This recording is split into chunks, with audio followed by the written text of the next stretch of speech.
Global warming. We have a lot of problems in the world, but the biggest by far, in my opinion, and in the opinion of so many scientists around the world, is that we're putting all these global warming pollutants up into the atmosphere. It's trapping heat, it's melting the ice, raising the sea level, and causing these big downpours and droughts. And you've seen it on the news. You saw what happened in Pakistan, that unprecedented downpour, 20 million people homeless. You saw what's happened in Australia, in my hometown of Nashville, Tennessee. Something very similar happened there. The weather is changing. These big downpours are coming because the warmer air holds a lot more moisture and the oceans are warming a lot. And you're seeing the evergreens affected in Canada, the United States, and many places around the world. You're seeing the Arctic ice cover disappearing in Greenland. The ice there is melting in Antarctica. And you know all these things. But here's the thing. We can do something about this. Some of these changes will continue, but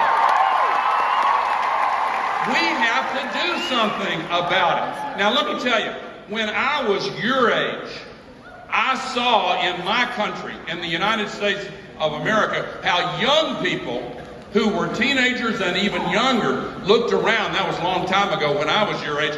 But back in those days, there were laws in my country that allowed legal discrimination against people because their skin was a different color. And we said to our elders, hey, wait a minute, can you explain to me why that's not wrong? And we used the force of conscience. And when they couldn't really answer that question, that's when the laws began to change. Okay? You can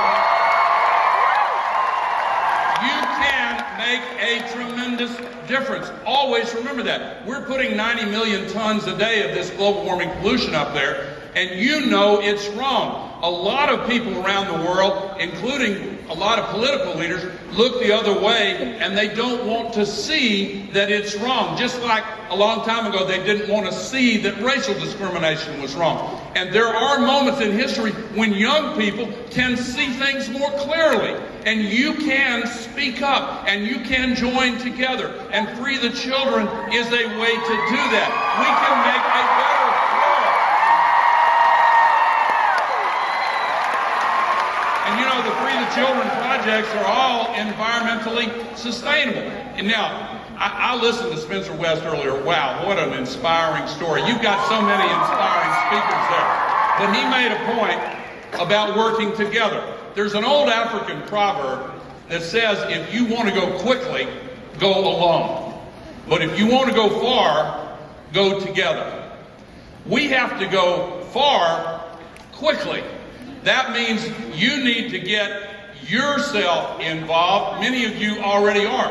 You know, the 224 schools in the Waterloo region who are represented here were selected from a long waiting list of schools. So congratulations to your schools on being represented here. And within your schools, there was competition to figure out who from your school would come here. And you got to come. Congratulations on being picked for that. But please understand, with that great opportunity and with the experiences that you're having today comes a personal responsibility to help figure out how you are going to get involved. Free the Children's already logged now more than 1 million volunteer hours in the last year. I want some of those volunteer hours in the next year to be from you, and you, and you, and you, and you, and you. And you know you can do it.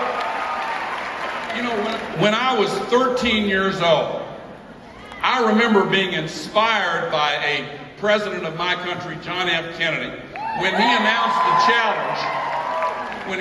the challenge of putting a person on the moon and bringing him back safely within 10 years. I thought, wow, that's amazing. And then I heard some of my elders saying, oh, that was unwise. He never should have made a challenge like that because that's impossible. Well, 8 years and 2 months later, Neil Armstrong and Buzz Aldrin set foot on the surface of the moon. And at the moment they did so, In Houston, Texas, where NASA has its mission control, there was a great cheer that went up, and the average age of those systems engineers there that day was 26, which means that their average age when they heard that challenge was 18 years old. Now, the young people today, 18 and younger, understand that we have a tremendous challenge to solve global warming. And Mahatma Gandhi, you've heard this, I'm sure, but Mahatma Gandhi famously once said, "You must become the change you wish to see in the world." That means taking personal responsibility. But now understand, it's important to change the light bulbs and the windows, but it's far more important to change the laws and the treaties. You live in a democratic nation where your voice can be heard, even though you are young people. You can speak up. You can join together.